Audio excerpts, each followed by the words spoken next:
Hello, my dear colleagues. Good afternoon from Lisbon, Portugal. I truly hope that you are all okay, as well as your families, friends, and that hopefully everyone is starting to live a normal life in this new period of the pandemic. So thanks so much for listening to me and for listening to my presentation.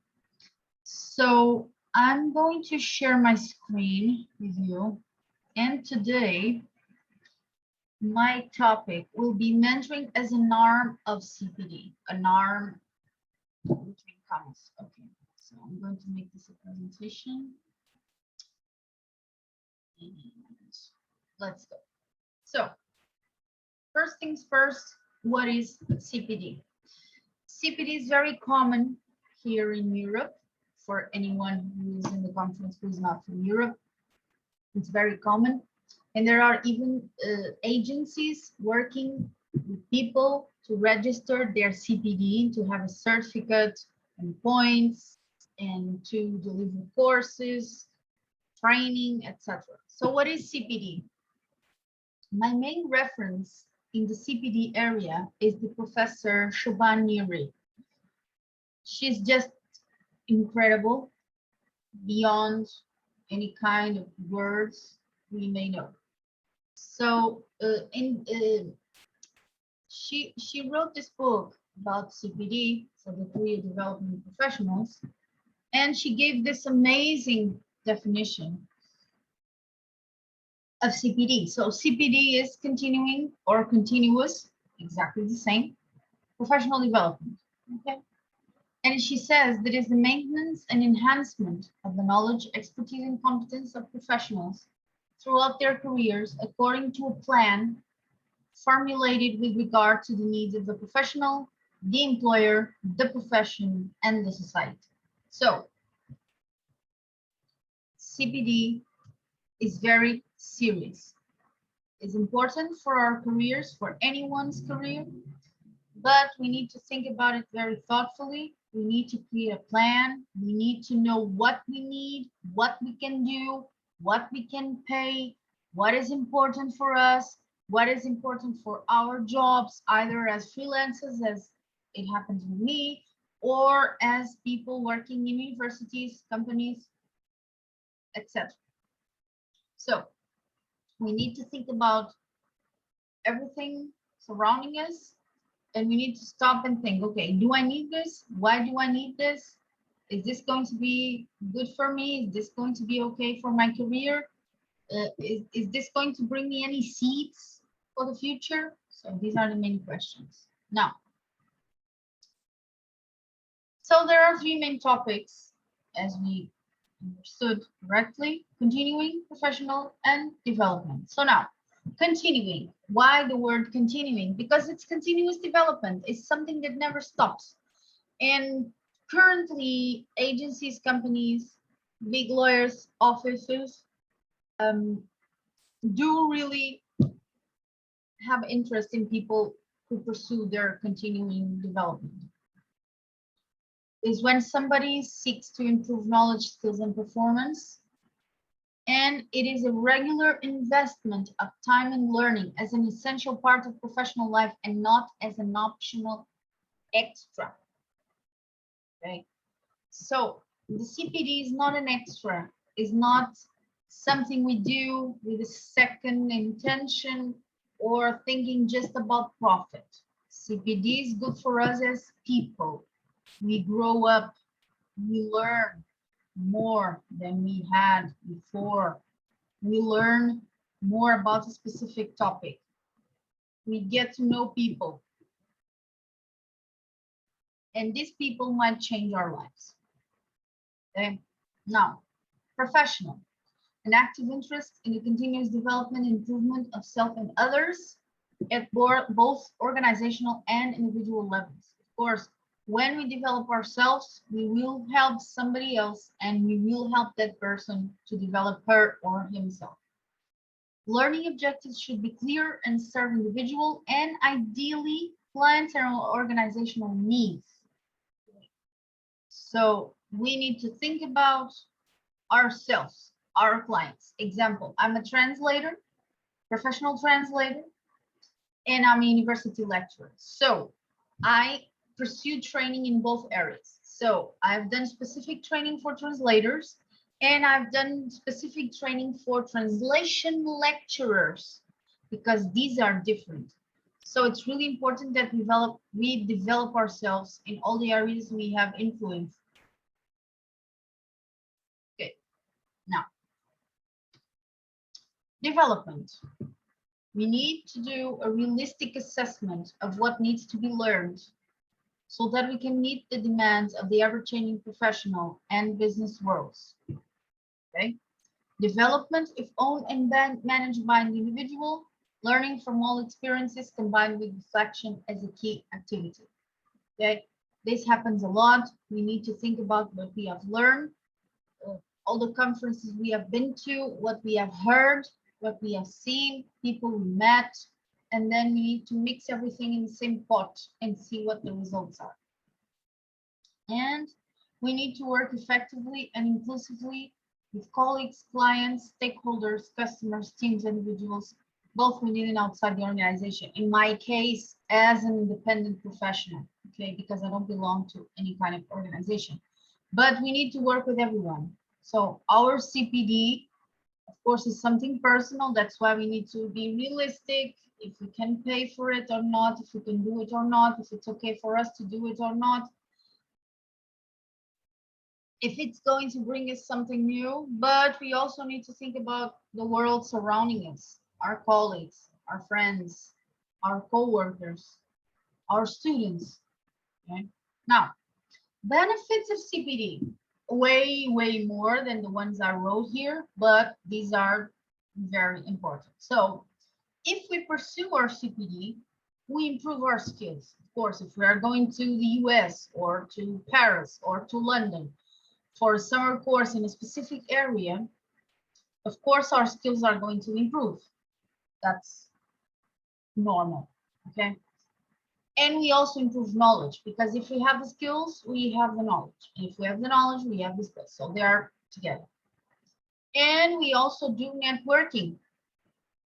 So when we are improving our skills and our knowledge, we are doing networking with other colleagues.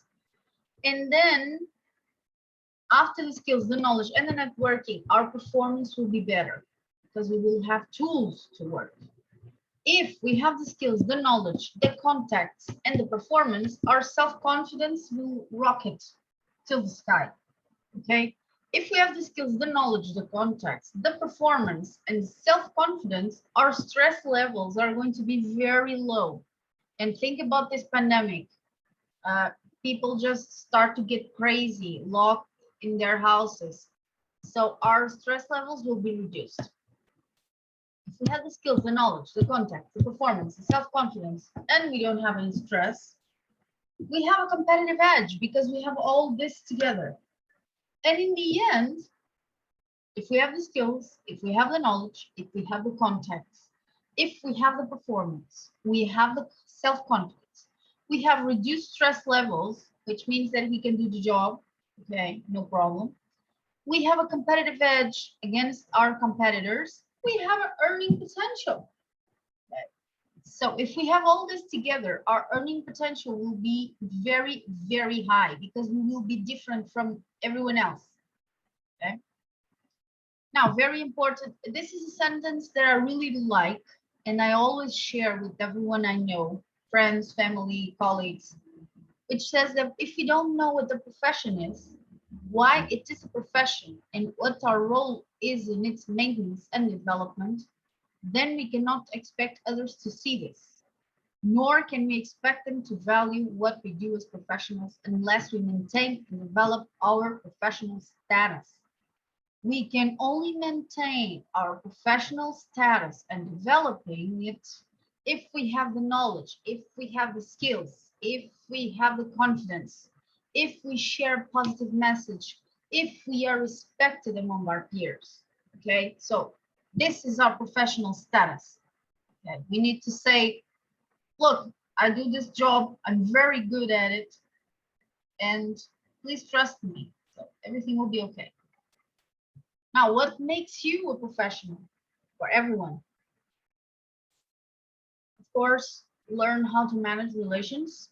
Of course, create constructive relations because the negative ones can destroy a person. Dealing with conflicts, engaging in reflective practice. After the CPV, we need to reflect of everything about everything we've done. Critical thinking. Did I do it right? Did I do it wrong? It's okay, it was not okay. Shall I do something else? Is it enough? We should adopt professional values and ethical standards. Very, very much needed nowadays. Okay. We need to stand up and raise our voices for our profession. Doesn't matter which. Support research and developments. People are always complaining, oh, no one does any kind of research in my area of interest. Why don't you try? Try, ask the help of somebody. Try to write an article. Try to defend your point of view. If we don't do anything, nothing will change. Respect human rights and diversity, very much needed nowadays, okay, around the world, please do. Respect for all stakeholders, as we have seen before, colleagues, lecturers, students, stakeholders, agencies, audience. We need to respect everyone and be part of an association. Doesn't matter the area of influence you are in. Also important to keep in mind, mentoring, which is going to be our next topic, okay? Our CPD needs, do we need this? Don't we need this? We need to think about this topic pretty straightforward. Knowing what you can offer, return on investment, networking, social media. I think that social media are just facing a decay, just my honest opinion.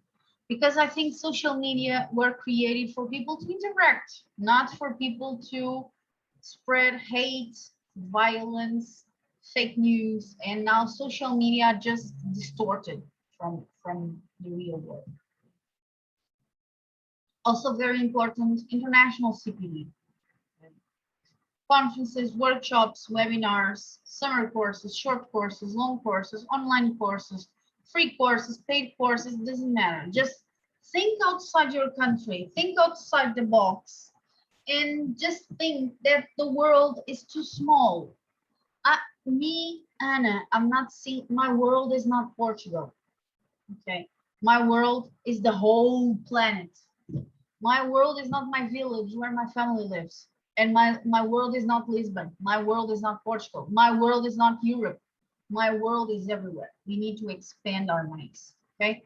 Now mentoring, very important, okay? Definitions of mentoring, it's really important for people to understand what mentoring is. There are dozens of definitions. I've read them all because I'm writing my PhD on mentoring. And I'm just going to read like 3 of these. Okay, so the first one, mentoring is defined as a process where one person offers help, guidance, advice, and support to facilitate the learning or development of another person.